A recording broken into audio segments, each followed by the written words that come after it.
asked a lot. There's this thing which I like to call motivation myth, because I believe it's not motivation that keeps you going, it's your good habits. I want to share some tips with you so you can stop starting over. Falling a little out of habit or messing up some food or exercise doesn't mean you've lost all your progress.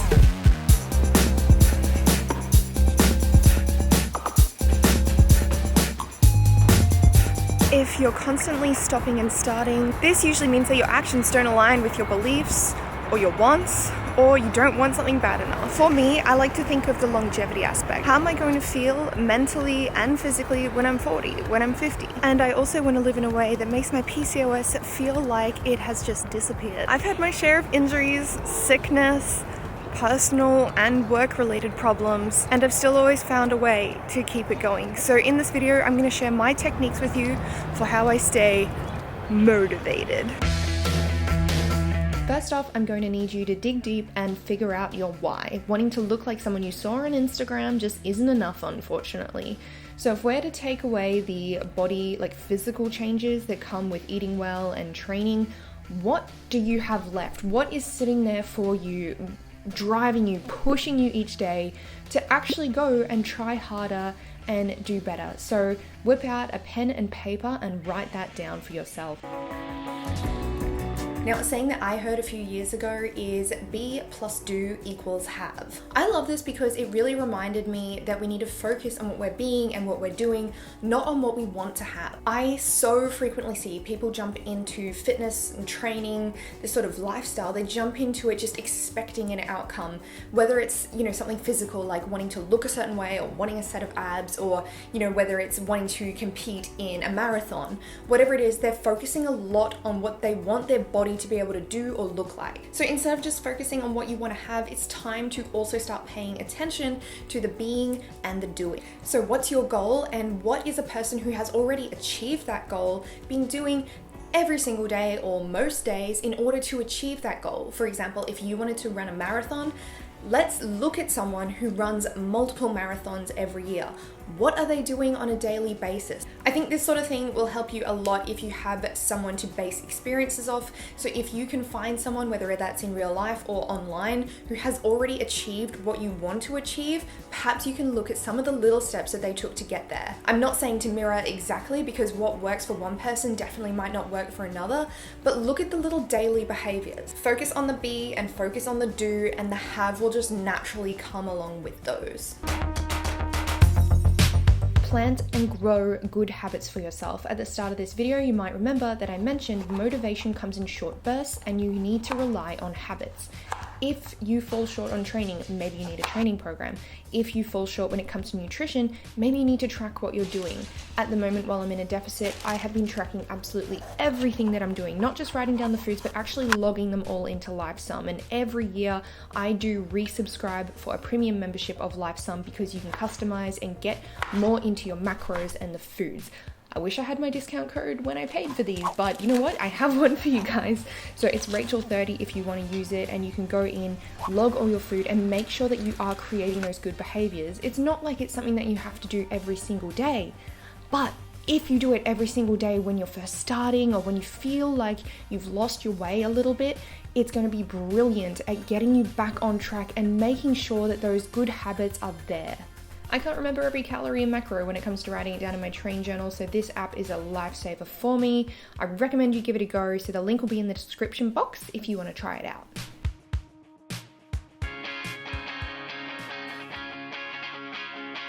Look at who and what you're surrounded by. Now, I'm not just talking about the people who influence you and the environments that influence you, but I'm also talking about the internal dialogue that you have with yourself on a daily basis. If you're constantly feeling too busy or too stressed throughout the day, are you really going to be making the best choices for yourself when it comes to your health and fitness? Probably not. That's probably going to slip down in your priorities list. The things that are stressing you the most become the top priority. We cannot avoid stress. That is just a natural part of life, but we do have to find ways to cope with it.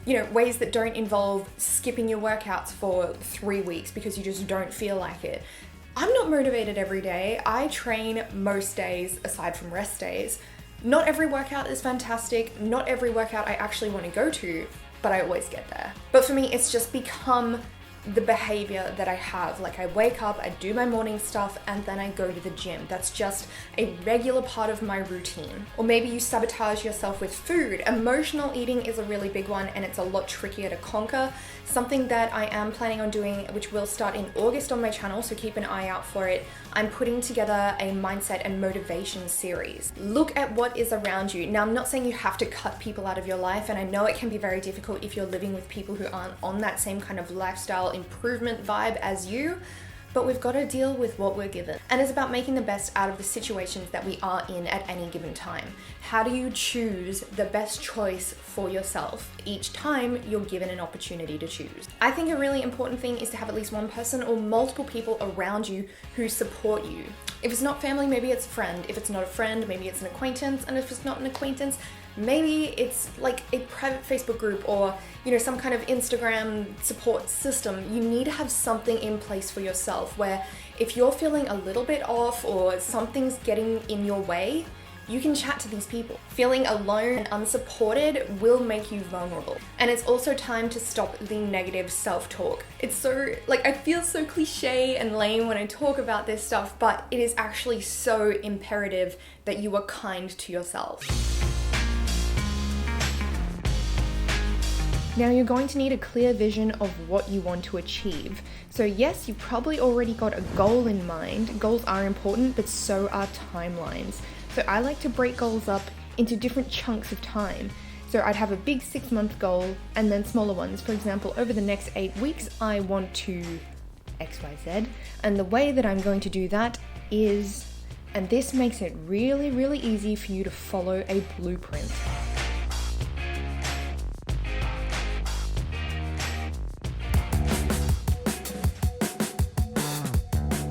So what I want you to take away from this video is don't convince yourself that you've fallen off track and you have to start again. That's not how this works.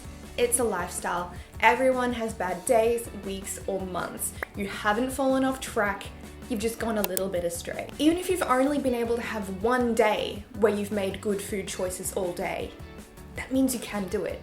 If you can get through one day, you can get through a week, and you can get through a month. And the more that you do these things, the easier they become. When I first started training, I would still drink multiple nights a week.